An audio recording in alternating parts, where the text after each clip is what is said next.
Phone call पर तो पहले ही बात हुई है, फोन पर क्या सामने बैठकर भी बात हुई है। वार्ता में तो अपने उसी पर अड़े हुए हैं और अड़ने का रीजन भी है मोदी जी का, वैसे नहीं अड़े हुए। बस जिस कंपनी को उन्होंने कॉन्ट्रैक्ट दिया था 2016 में, वो कंपनी 2017 में बनी थी। 2016 में कॉन्ट्रैक्ट देने से 1.5 साल पहले उनके गोडाउन बनने शुरू हो गए थे। यानी कि पहले सारा कुछ जो चलाना है वो तो अडानी चला रहा है ना, गेम तो सारा क्लियर है। मोदी थोड़ी चला रहा है इस देश को इस टाइम। अडानी ने कहा कि मैं गोडाउन बना रहा हूँ, 1 साल बाद वो कॉन्ट्रैक्ट मिल जाता है। कॉन्ट्रैक्ट मिलने के 1 साल बाद कंपनी जनरेट होती है, CI नंबर को 1 साल बाद मिलता है 2017 में।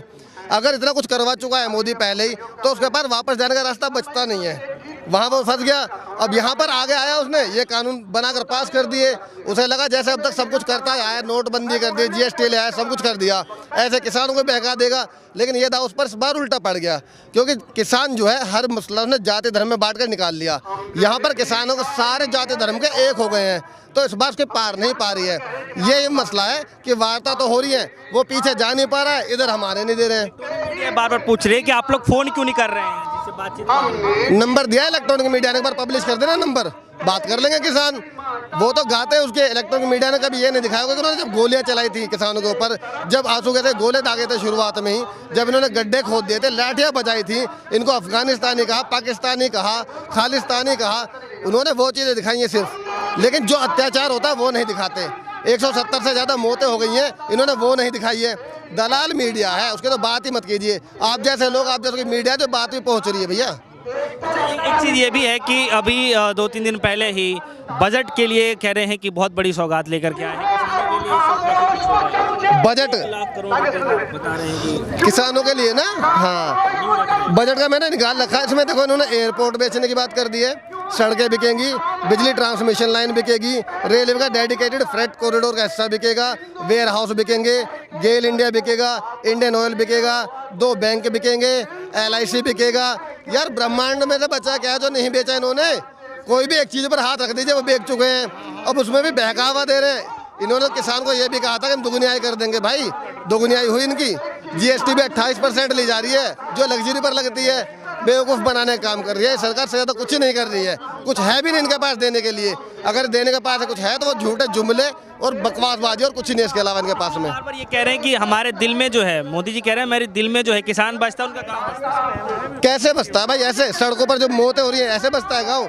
या जिनके लिए इन्होंने कीले लगवा दी सड़कों में, बैरिकेडिंग 15-15 दौर की कहते हैं लेयर की बैरिकेडिंग करा दी है, ऐसे दिल में किसान बचता है? MSP पर अड़े हुए हैं, किसान मांग रहे हैं, उसकी गारंटी देने को तैयार नहीं है, ऐसे दिल में किसान बचता है? जिस बॉर्डर की इसने यहाँ पर सिक्योरिटी कर रखी है, यहाँ पर किसान बुजुर्ग बैठे हैं, और एक बॉर्डर है वो चाइना वाला, जहाँ पर 350 से ज़्यादा टैंक डिप्लॉय कर चुका है चाइना। कल 350 टैंक डिप्लॉय हुए, वहाँ के बॉर्डर की सुरक्षा करी है इसने, वो दिखाए ना इनका मीडिया, जो दलाल मीडिया बैठे हैं उसको नहीं दिखाएंगे। ये सिर्फ यहाँ की बकवास दिखा सकते हैं, किसानों के विरुद्ध दिखा सकते हैं, इसके अलावा कुछ नहीं इनके पास बताने के लिए। सच्चाई तो ये भाई, बॉर्डर को ख़त्म करा चुके हैं, अपनी ज़मीन बेच चुके हैं, चाइना का अरुणाचल प्रदेश वाला हिस्सा बेच चुके हैं। लेकिन बहकाने के लिए इनके पास इस तरह के मुद्दे होते हैं। इस मुद्दे को भी, इस आंदोलन को भी धार्मिक रंग देने की कोशिश करी थी इन्होंने। लाल किले पर 26 जनवरी को जो उन्होंने करा, वो बहुत बड़ा साजिश और प्लान का हिस्सा था। आखिर अब इतने दिन हो गए हैं, अब आप लोगों का आगे का प्लान तो कुछ नहीं है भाई, मांग है सीधी सी, 3 काले कानून वापस हो, MSP लिखित में मिले, ये डिमांड है, प्लान नहीं है। प्लान तो वो लोग कर रहे हैं हर बार। आंदोलन को लेकर के क्या प्लान? आंदोलन के घर में बैठे शांति से आंदोलन कर रहे हैं। अभी 6 तारीख का आंदोलन का ऐलान हुआ है हमारा, 6 तारीख को 3 घंटे के लिए चक्का जाम होगा, पूरे भारत का होगा, ये ऐलान है। उसके अलावा अक्टूबर तक हमारा आंदोलन बरकरार रहेगा, ये टिकैत साहब आपको बता चुके हैं। तो आंदोलन तो अगर अक्टूबर तक आ गया है अभी, फिर कहा कि उसकी अगली डेट हम आगे बताएंगे।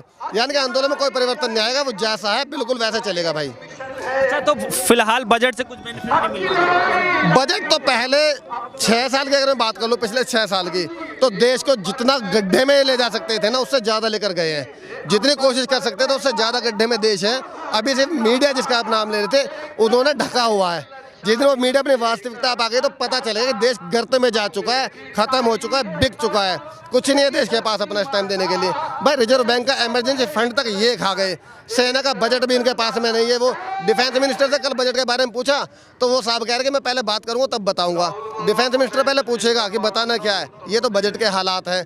शिक्षा के नाम पर एक स्कूल इन्होंने नहीं बनाया, चिकित्सा के नाम पर एक अस्पताल इन्होंने नहीं बनाया, सिक्योरिटी के नाम पर रोज बलात्कार हो रहे हैं। किसानों के सन 2022 तक आय दुगुनी हो जाएगी, इसके लिए नींव रख दी। हाँ तो 22 तक आंदोलन हम कर लेते हैं, दुगनी हो जाएगी तो हम वापस हो जाएंगे।